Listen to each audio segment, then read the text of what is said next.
universo as galáxias colidem a 435 mil quilômetros por hora. Tudo acabaria em pedacinhos. Um dia, isto acontecerá com a nossa Via Láctea. Para entender as galáxias, precisamos entender as colisões entre as galáxias. Agora as colisões mais violentas do nosso universo, quando as galáxias colidem.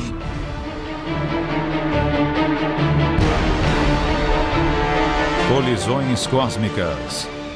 Colisão galáxias. Colisões. Na escala humana, elas são violentas, deixando caos e destruição em seu caminho. Quanto maior a colisão, maiores os estragos. Mas no universo, a dimensão das colisões cresce de maneira inconcebível. Galáxias se chocam umas contra as outras. Buracos negros se fundem numa explosão mortal. Nossa própria galáxia marcha rumo a uma colisão com sua vizinha mais próxima, Andrômeda. Os astrônomos acreditam que essas interações violentas estimularam a evolução do nosso universo. Não foi apenas o curso gradual da evolução que produziu os eventos que vemos hoje e deu forma à natureza do cosmos onde vivemos, mas também as raras e violentas colisões entre duas galáxias, dois buracos negros, duas estrelas. Para algo dar certo no nosso universo, muita coisa tem que dar errado.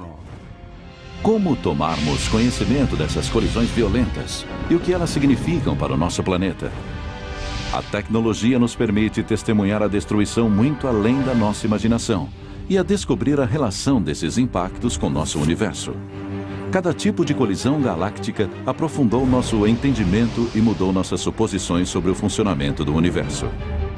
A maior colisão imaginável ocorre entre os maiores corpos do universo, as galáxias. Uma colisão galáctica gera imagens de destruições sem paralelo. Estrelas se chocam, planetas são dizimados, todas as formas de vida são aniquiladas. Mas será que é isto mesmo que acontece quando as galáxias colidem? Para começar a entender o que significa uma colisão galáctica, temos primeiro que entender o tamanho e a composição de uma galáxia. Um conjunto de gás, poeira, planetas e estrelas.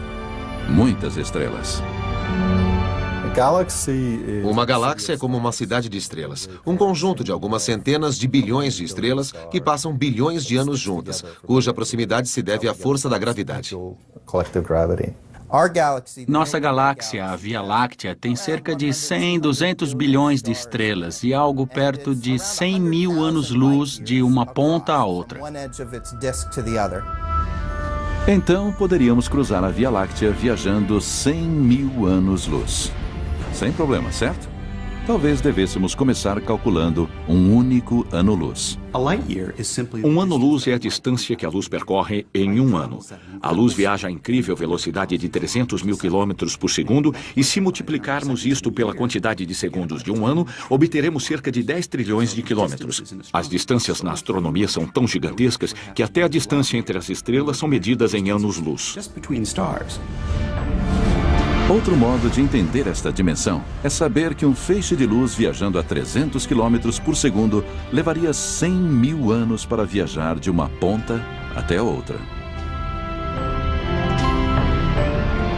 Em seus 4 bilhões e meio de anos, o Sol orbitou o centro da Via Láctea apenas 20 vezes.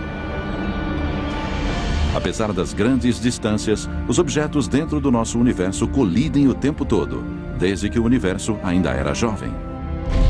As galáxias começaram a se formar centenas de milhões de anos após o Big Bang, quando agrupamentos de estrelas e gás interestelar se aglutinaram pela ação da gravidade. Estas galáxias primitivas eram pequenas, com apenas 1/10 do tamanho da Via Láctea.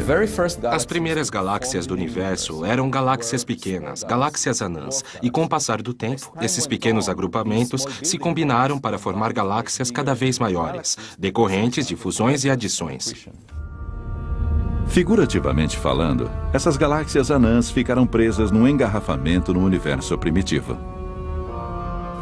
Na história primitiva do nosso universo, as interações eram muito mais comuns que hoje, porque elas ficavam muito mais próximas.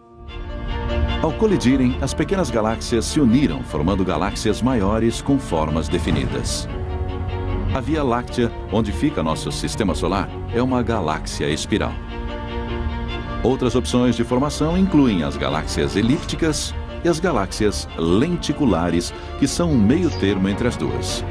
Os astrônomos devem essa classificação das galáxias a Edwin Hubble, que deu o nome a um dos maiores observatórios da NASA, o Telescópio Espacial Hubble. Acho que deve ter sido divertido, pois na falta de um tipo de classificação definitiva, ele precisou inventar. Hubble assumiu a tarefa astronômica de classificar as galáxias. O esforço é para dar conta de 90%, classificar 90% dos objetos e não se preocupar com os corpos estranhos. O que aconteceu com os outros 10%? Foram classificados como irregulares. Eles deixaram de fora caudas de poeira e galáxias que parecem mais destroços. Durante anos, essas formações peculiares foram deixadas de lado. Mas a questão permanecia. O que poderia ter formado essas galáxias estranhas? E será que isto tem alguma relação com colisões cósmicas? Esta não era a grande questão da sua época. Estávamos apenas começando a entender as galáxias espirais e elípticas. Mas mesmo mais interessado em classificar a maioria das galáxias, ele achava que as galáxias irregulares exigiam mais atenção. Umas 2 décadas depois, quando a maior parte do seu trabalho já estava concluída, as pessoas começaram a estudar as galáxias. Os cientistas queriam saber por que elas eram daquela maneira. Uma teoria sustentava que elas eram formadas por disrupções violentas e caos. Havia um debate há 20, 30, 40 anos sobre se elas estavam colidindo ou surgindo, como hoje acreditamos. Atualmente, os astrônomos continuam usando a categoria irregular. O irregular envolve tudo. Ele se refere tanto às galáxias pequenas que foram muito afetadas pela formação estelar que abriu buracos em seu gás, tornando sua forma muito irregular. Mas também se refere às galáxias que sofreram colisões. Ele incorpora uma grande variedade de tipos de galáxias. As formas estranhas de algumas galáxias irregulares podem ser explicadas pelo efeito da gravidade numa escala galáctica. Os maiores objetos do universo se uniram por uma colisão direta. As galáxias irregulares são a prova de que estes grandes agrupamentos de estrelas colidem, indícios de que o universo está repleto de destruição e pandemônio.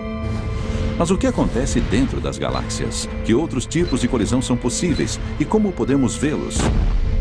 A seguir, a colisão de estrelas deixa suas marcas em todo o universo. Mas mesmo assim, os astrônomos precisam registrá-las em pleno ato.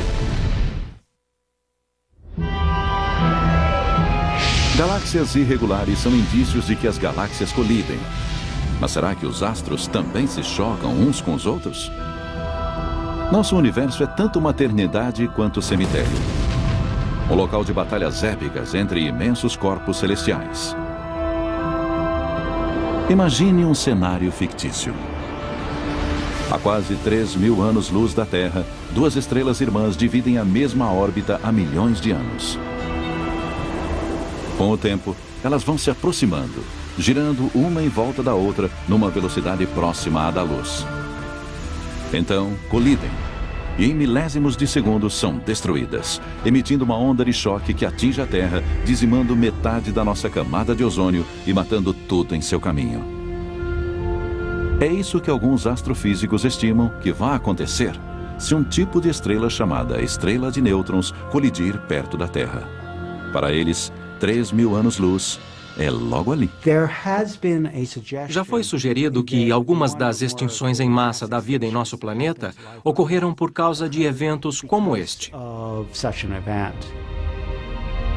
Algumas das colisões estelares mais violentas do universo ocorrem entre estrelas de nêutrons. Elas se formam a partir dos restos de antigas estrelas gigantes que ficaram sem combustível. A gravidade desencadeia um colapso geral. No centro forma-se um objeto extremamente denso. Tão denso que os elétrons colidem com os prótons e formam nêutrons. A estrela de nêutrons que se forma no centro é a reminiscência, as cinzas dessa estrela. Mas essas cinzas ainda têm vida. E logo após se formarem, algumas estrelas de nêutrons orbitam umas às outras, numa união gravitacional conhecida como par binário. Durante milhões de anos, as irmãs estelares orbitam uma a outra a velocidades superiores a 1000 vezes por segundo. Elas emitem ondas gravitacionais que drenam energia do sistema e fazem com que elas se aproximem cada vez mais até um momento em que não há mais uma órbita estável possível para elas. Quando elas finalmente colidem, emitem mais energia que nosso Sol produzirá em toda a sua vida. Ainda assim, essas colisões são rápidas para serem capturadas pelo telescópio. Todo o processo de colisão dura cerca de 1 milésimo de segundo e pronto. Elas se tocam, explodem e acabou. A colisão emite uma gigantesca onda de choque pelo espaço. Da Terra, isto é detectado como uma explosão de raios gama. Um evento breve, mas muito forte. O indício de uma das colisões mais violentas do universo. Mas só recentemente, os cientistas começaram a entender totalmente o que ele significa. Lampejos de raios gama ocorrem poucas vezes por dia nos céus. Nós monitoramos todo o céu constantemente atrás deles e eles são conhecidos há cerca de 40 anos. A Força Aérea Norte-Americana detectou as explosões de raios gama anos antes de a comunidade científica descobrir que eles existiam. As explosões de raios gama foram descobertas por acaso, por meio de satélites militares, como resultado do Tratado de Proibição Parcial de Testes Nucleares, na década de 50, no governo Eisenhower. O tratado nuclear assinado no governo de Eisenhower resultou na criação de satélites militares projetados para procurar explosões nucleares. A Força Aérea lançou os primeiros satélites Vela em 1963. Esta série de satélites foi equipada com detectores de raios gama. As nuvens de radiação das explosões nucleares liberariam raios gama. Esses detectores foram os primeiros a encontrar explosões cósmicas de raios gama. Em 1969, Ray Clibsadel, analista da Força Aérea, encontrou picos estranhos nos raios gama entre os dados do Vela, que por sua intensidade e duração, não podiam ser atribuídos nem à Terra, nem ao Sol. Eles sabiam que aquilo tinha de vir de outro lugar. Em 1973, quando Clibsadel finalmente divulgou sua pesquisa num encontro da Sociedade Americana de Astronomia, ele já contava com ao menos 16 explosões de raios gama confirmadas. Mas seriam necessários equipamentos mais sofisticados para observá-las melhor. Em 1991, a NASA lançou o Observatório de Raios Gama Compton, um satélite espacial dedicado a detectar essas explosões. Os cientistas esperavam capturar uma explosão de raios gama em curso para determinar o que eram. Seriam, por acaso, algum tipo de colisão cósmica? O Observatório de Raios Gama Compton detectou cerca de 2.000 explosões de raios gama e estabeleceu que elas aconteciam ininterruptamente. Mas o melhor era que aquele era um meio para identificar a explosão de raios gama e conseguiram uma imagem de telescópio, já que desaparece muito rápido. A explosão de raio gama se esvai em poucos dias. 5, 4, 3, 2, 1. A nave espacial Swift da NASA foi lançada numa missão para estudar as explosões de raios gama no universo. Em 2004, a NASA lançou o telescópio Swift para rastrear e estudar melhor as explosões de raios gama. O Swift é um satélite com um grande detector de raios gama que é relativamente bom em descobrir a direção da qual eles são emitidos. Assim que ele detecta um raio gama, transmite sua localização por rádio para a Terra e então gira um telescópio de raios X para a mesma direção. Em 2005, o Swift detectou uma explosão e respondeu a ela em menos de 1 minuto para observá-la. Enquanto isso, o Swift enviou as coordenadas da explosão para a rede de telescópios em terra. Um deles fica perto do cume da montanha Palomar, em San Diego, na Califórnia. O Observatório Palomar combinou seus dados com cálculos de mais de 10 outras instituições. Juntos, eles conseguiram identificar a causa provável da explosão de raios gama: uma colisão entre estrelas e nêutrons. Do momento da colisão, entre 1 segundo e algumas horas, a maior parte do que aconteceu permanece como mistério. A colisão dura pouquíssimo tempo.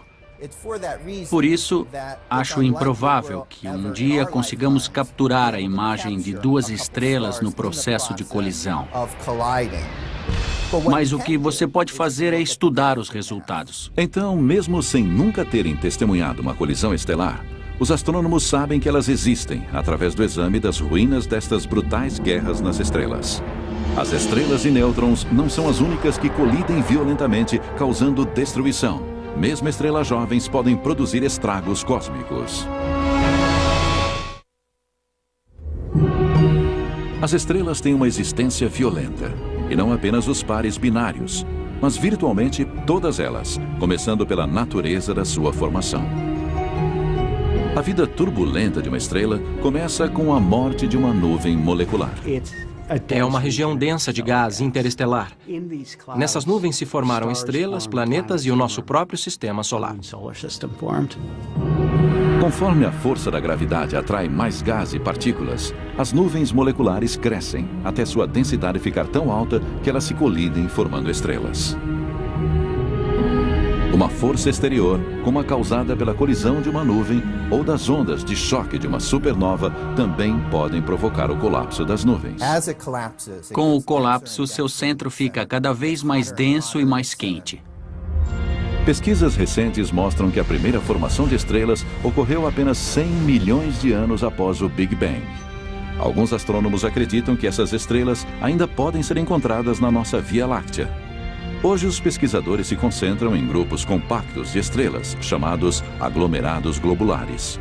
Para eles, os aglomerados globulares são lugares ideais para estudar as colisões estelares. Estes densos conjuntos de estrelas funcionam como um campo de batalha estelar. É como andar na rua em meio a uma multidão. A gente se choca com as pessoas. Quando as estrelas estão em meio a um monte de estrelas, elas se chocam. Como há cerca de 100 bilhões de galáxias no universo e cada uma delas contém cerca de 30 aglomerados globulares, o número de colisões estelares pode ser gigantesco. Se você contar todas as galáxias do universo, as bilhões de galáxias, e verificar quantas regiões de colisões estelares cada uma delas tem, vai ver que o número é imenso. Foi um mistério dentro dos aglomerados globulares que levou os astrônomos a uma de suas maiores descobertas. Estrelas altamente luminosas em aglomerados globulares intrigam os pesquisadores há mais de 40 anos. Elas foram chamadas de retardatárias azuis. A retardatária azul tem características peculiares. Tem esse nome porque difere de outras estrelas com a mesma massa. Ela ainda não alcançou os estágios tardios de evolução, então é retardatária. E é azul por ser mais quente que as outras estrelas de sequência principal do aglomerado. Parecia que as retardatárias azuis haviam encontrado a fonte da juventude estelar. Os cientistas se perguntavam como isto seria possível. O telescópio espacial Hubble da NASA, lançado em 1990, teve um papel essencial na solução deste mistério.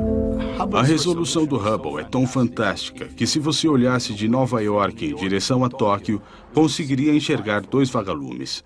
Sua resolução é fantástica. O Hubble capturou imagens detalhadas de retardatárias azuis, dando aos cientistas um acesso sem precedentes a seus segredos. Observar aquelas estrelas individualmente permitiu que eles medissem suas propriedades, como sua massa, a velocidade da sua rotação, sua temperatura e coisas desse tipo. Os astrônomos descobriram que a grande massa, a alta velocidade da rotação e as altas temperaturas só poderiam significar uma coisa. Hoje acreditamos que a retardatária azul é o resultado da fusão de duas estrelas, e essas fusões podem ter acontecido através de colisões diretas, duas estrelas que se chocaram ou duas estrelas que estavam no sistema binário e giravam em torno de sua gravidade central. Por exemplo, uma estrela de sequência principal avança em direção à outra a cerca de 800 mil quilômetros por hora. Ela entra na outra estrela, emitindo uma onda de gás e poeira no espaço. Imediatamente, as estrelas começam a inchar e a queimar energia violentamente. Uma estrela pode levar 10 milhões de anos para superar a fusão violenta e se tornar uma retardatária azul. Este foi o primeiro indício de que as estrelas realmente colidiam umas com as outras. E esta é uma das coisas mais fantásticas que as estrelas fazem. Levou décadas para que a ideia das colisões estelares passasse da teoria à realidade. Mas quando se fala em colisões galácticas, o choque de estrelas é apenas a ponta do iceberg. As colisões cósmicas são regra e não exceção no universo e em todos os seus níveis.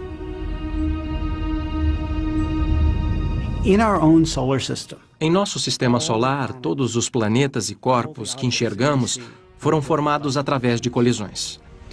A poeira colide e se transforma em areia, que colide e forma pedrinhas. De pedrinhas para pedregulhos, de rochas para asteroides e de asteroides para planetas. Então, nós mesmos nos originamos das colisões. As galáxias podem ser violentas, palco de mortes, nascimentos e renascimentos. As galáxias colidem, assim como as estrelas dentro das galáxias, mas há outros objetos que podem se chocar. As colisões cósmicas não estão limitadas a corpos volumosos que se chocam. Às vezes, pode ocorrer uma colisão com jatos de energia, uma energia mortal. Uma radiação letal é emitida por um objeto misterioso supermaciço chamado buraco negro. Um quasar. Um feixe luminoso da galáxia Estrela da Morte segue na direção de uma galáxia vizinha. O que acontece é que esse jato é emitido de um buraco negro e ele acelera, aproximando-se da velocidade da luz. Esse jato atinge uma galáxia que está em seu caminho, destruindo qualquer habitante ou planeta semelhante à Terra dentro da galáxia. Os que estiverem mais perto serão destruídos. Os outros sofrerão danos em sua atmosfera.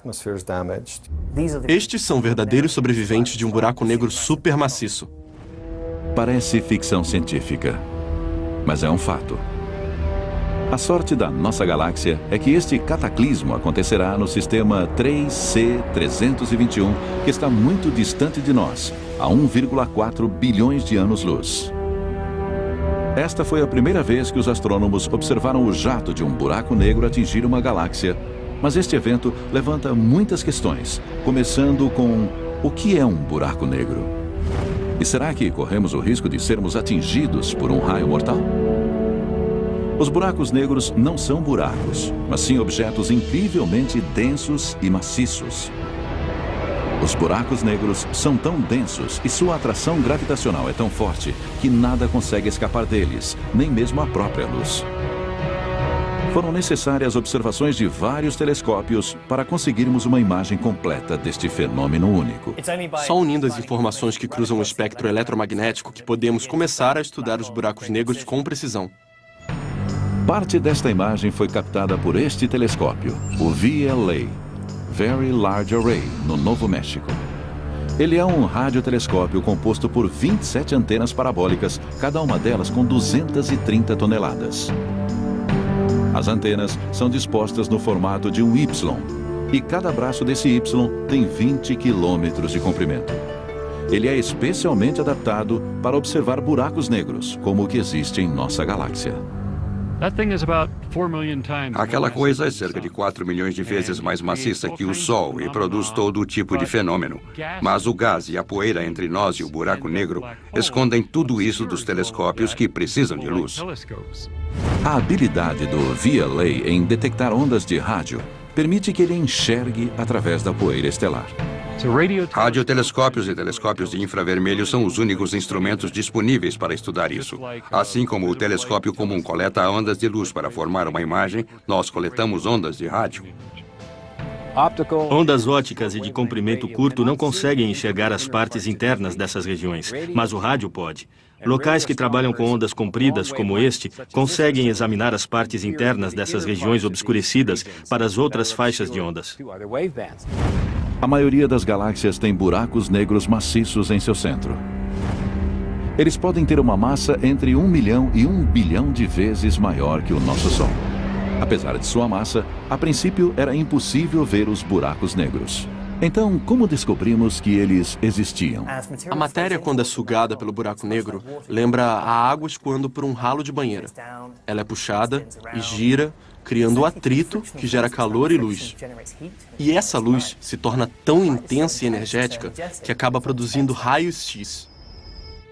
Foi o desaparecimento de objetos neste ralo que levou os astrônomos do século XVIII a sugerirem a existência de uma estrela invisível. Em 1783, o reverendo John Mitchell delineou a ideia de um horizonte de eventos. Ele mostrou que um corpo muito maciço, com uma radiação pequena suficiente, teria uma velocidade de escape igual à velocidade da luz. Ele prenderia a luz e seria invisível, escuro. Este é o conceito do horizonte de eventos. John Wheeler, um colaborador próximo de Albert Einstein, cunhou a expressão buraco negro em 1967. Na época, ainda era uma teoria. Os cientistas ainda não tinham percebido que já haviam encontrado seu primeiro buraco negro. O indício eram os raios-x, uma energia invisível produzida pelos buracos negros. Em 1971, a fonte dos raios-x foi identificada como sendo uma estrela azul maciça e gigantesca. Mais tarde, no mesmo ano, ficamos assombrados ao descobrir que esta estrela óptica tão maciça estava orbitando a fonte dos raios-x numa velocidade muito alta. E isso significava que a massa da fonte dos raios-x era mais que 3 vezes maior que a do nosso Sol. Isso deixou claro que ele era um buraco negro. Possivelmente o maior incentivo para o estudo dos buracos negros veio de outro grande observatório da NASA, o Observatório de Raio-X Chandra. Sempre nos perguntam por que não fazemos astronomia de raio-x em terra, se é mais arriscado, mais caro e mais difícil colocar o telescópio no espaço. Mas a atmosfera da Terra é muito opaca para os raios-x. Ela bloqueia todos os raios-x vindos de estrelas e galáxias distantes. Então, para fazer astronomia de raio-x, temos que ir para o espaço e o Chandra é o melhor telescópio de raio-x que já tivemos. Ele é perfeito para estudar objetos e regiões do universo nas quais as condições violentas e extremas geram os raios-x. Por exemplo, a matéria que cai num buraco negro, estrelas explodindo em supernovas ou a colisão de galáxias. E o Chandra é especificamente adaptado para estudar essa violência cósmica.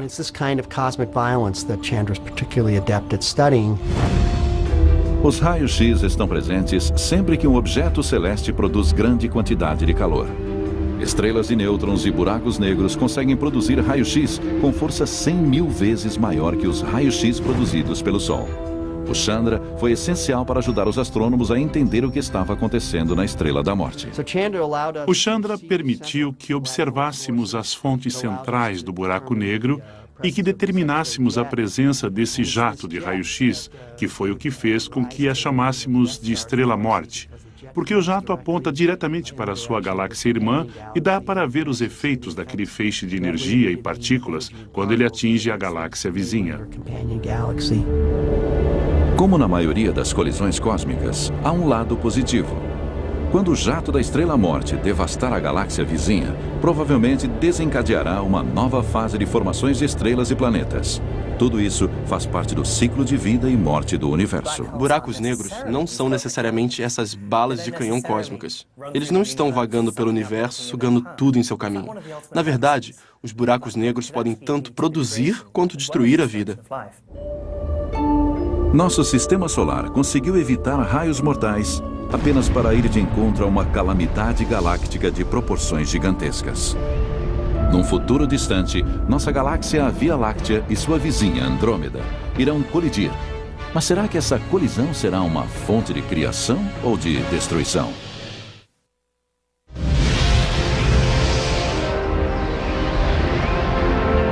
O que significa uma colisão galáctica como esta? O maior perigo vem das colisões com esses reatores termonucleares, também conhecidos como estrelas. Se uma estrela se aproximar muito do sistema solar, pode enviar cometas em nossa direção. Se ela se aproximar ainda mais, pode mudar a órbita da Terra ao redor do Sol, e a vida como conhecemos deixará de existir, pois, ao nos afastarmos do Sol, toda a água ou vai evaporar ou vai congelar.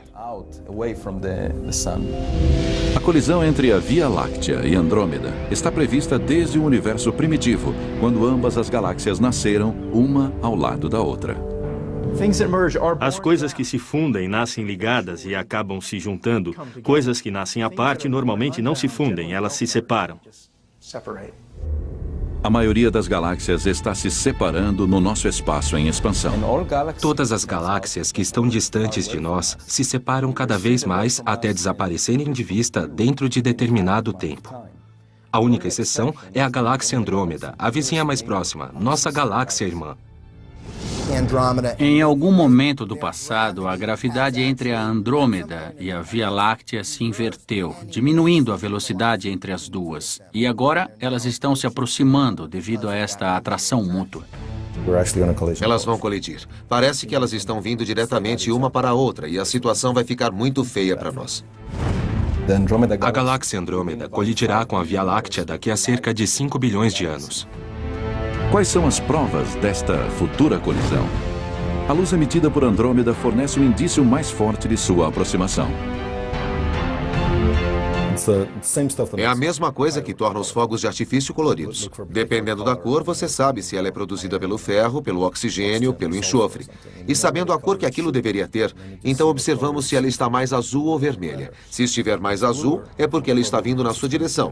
E se estiver mais vermelha, é porque está se afastando. Observando Andrômeda, ela está azul e sua velocidade é de algumas centenas de quilômetros por segundo. Ela está vindo em nossa direção e bem rápido. Mas calma.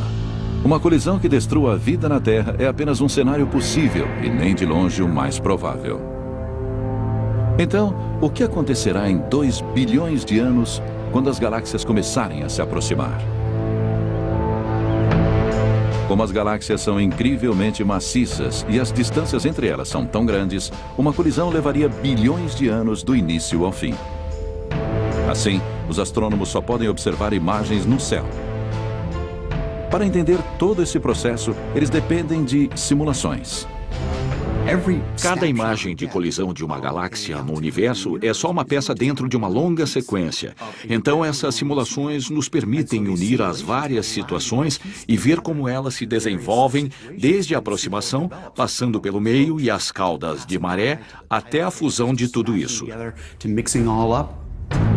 Na década de 1970, os astrofísicos e irmãos Alar e Yuri Tomry criaram a primeira simulação da colisão de galáxias espirais. Ela duplicava características que haviam sido observadas em galáxias em colisão. Sua sequência, com passos detalhados desde a aproximação até a fusão, ficou conhecida como a sequência de Tomry. Hoje, Frank Summers, astrofísico do Instituto de Ciência de Telescópio Espacial em Baltimore, Maryland, usa programas de efeitos visuais avançados e vários computadores para condensar colisões galácticas em simulações que retratam 10 milhões de anos a cada segundo. Tudo começa com a aproximação. 2 galáxias espirais são arrastadas para perto uma da outra. Podemos ver que pouco antes delas colidirem, não há nenhuma distorção da cauda, o que eu achei muito estranho quando vi. Elas são bem simétricas ali, só quando elas começam a expulsar as caudas de maré que entram na sequência Tomry. Podemos observar aqui que primeiro elas passam e depois voltam e se juntam. A simulação mostra a tremenda atração gravitacional entre galáxias espirais em colisão. Vastas fileiras de estrelas e gases, conhecidas como caudas de maré, são jogadas no espaço distante. Este estágio dramático pode ser verificado pelas imagens da colisão de galáxias como as galáxias Antennae e o sistema NGC 4676. Astrônomos preveem que a colisão entre a Andrômeda e a Via Láctea terá o mesmo progresso. As caudas de maré, que são basicamente a periferia da Via Láctea, serão separadas. A Via Láctea é uma galáxia esguia, frágil e delicada. E Andrômeda é maior e mais maciça. Então, quando ela passar por nós, seu campo gravitacional vai rasgar a Via Láctea. Mas quando elas se unirem em 2 bilhões de anos, a aproximação parecerá menos como uma colisão e mais como o balanço de um pêndulo, com o impulso fazendo com que elas passem uma pela outra e a gravidade arrastando-as de volta. Elas continuarão se movendo por causa do impulso e, ao se afastarem, tanto a Andrômeda quanto a Via Láctea vão desacelerar devido à atração gravitacional entre elas. Sua velocidade vai diminuir até que elas voltem e passem novamente uma pela outra. Daqui a 4 bilhões e meio de anos, as galáxias voltarão a se encontrar e desta vez será uma colisão direta. Essas belas estruturas, 2 galáxias espirais, provavelmente serão totalmente destruídas. Elas se tornarão longas caudas de maré e, quando se chocarem, desequilibrando as órbitas de todas as estrelas, teremos uma forma mais elíptica no centro e longas caudas de maré que predominarão por bilhões de anos. A colisão se tornará uma fusão. As partes centrais estão se fundindo e agora temos uma única galáxia no centro. As caudas de maré vão se diluir e cerca de 500 milhões de anos depois, veremos uma única galáxia. Podemos ver como elas se fundem e agora temos só um centro. Aqui há caudas de maré, mas elas tendem a desaparecer com o tempo. E se avançarmos um pouco, teremos apenas um objeto fragmentado que lembra muito uma galáxia elíptica. Os astrônomos especulam se as galáxias elípticas do universo são o produto de colisões como esta. Mas o que de fato acontece no interior das galáxias enquanto elas sofrem este processo violento e o que isto significaria para o nosso planeta durante o cataclismo? As imagens de galáxias colidindo são etéreas. As caudas de maré se estendem como teias de aranha. Os centros galácticos orbitam um o outro, atraindo-se mutuamente.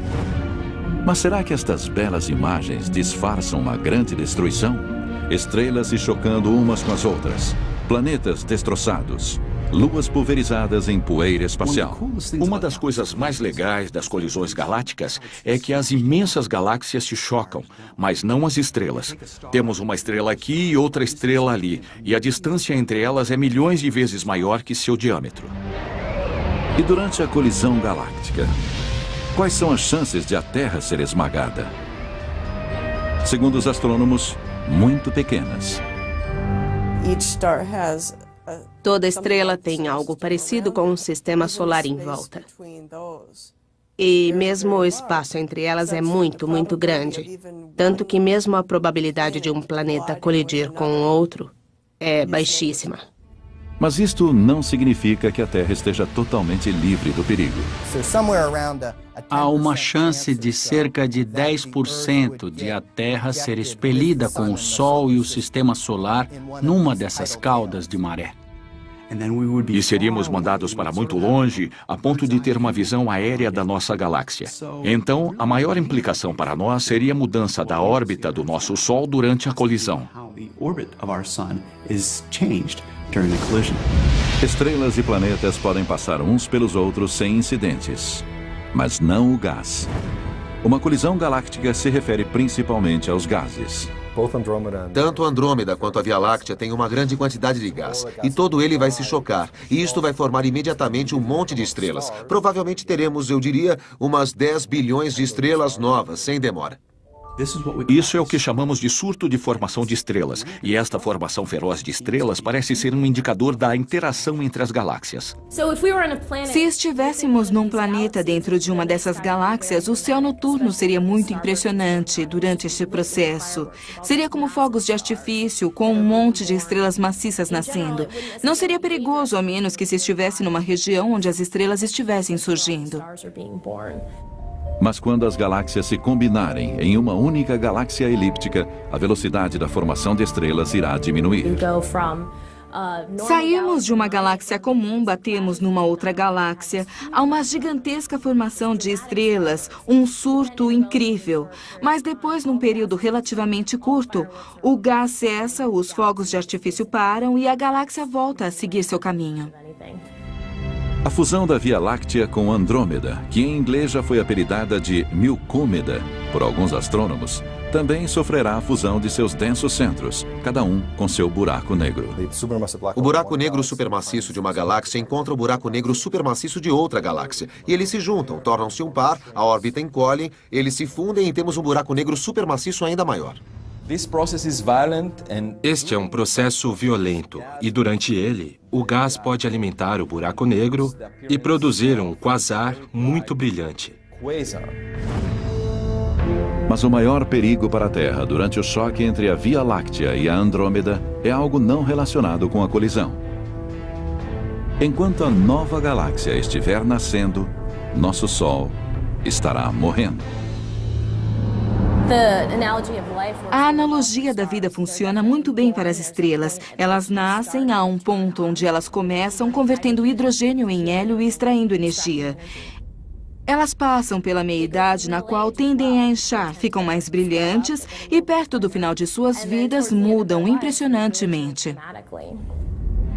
Enquanto o Sol morre, sua fonte de energia, o hidrogênio, vai se esgotando.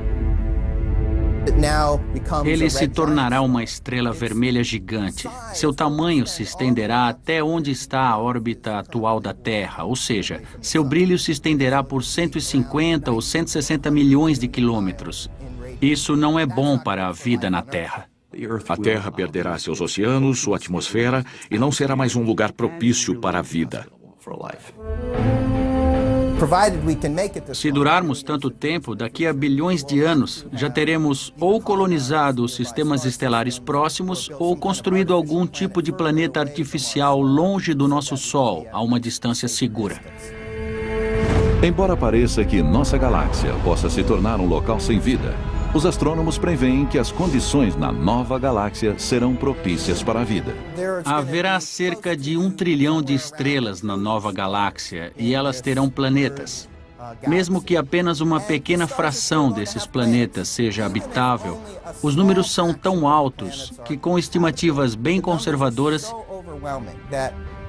espera-se que haja vida em algum lugar, senão em diversos lugares nesta nova galáxia.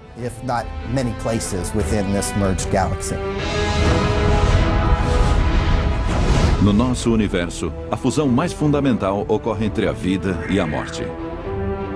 A grande quantidade de colisões entre estrelas, buracos negros e mesmo galáxias representa o mais violento dos eventos que traz consigo o renascimento. Versão brasileira DPN Santos.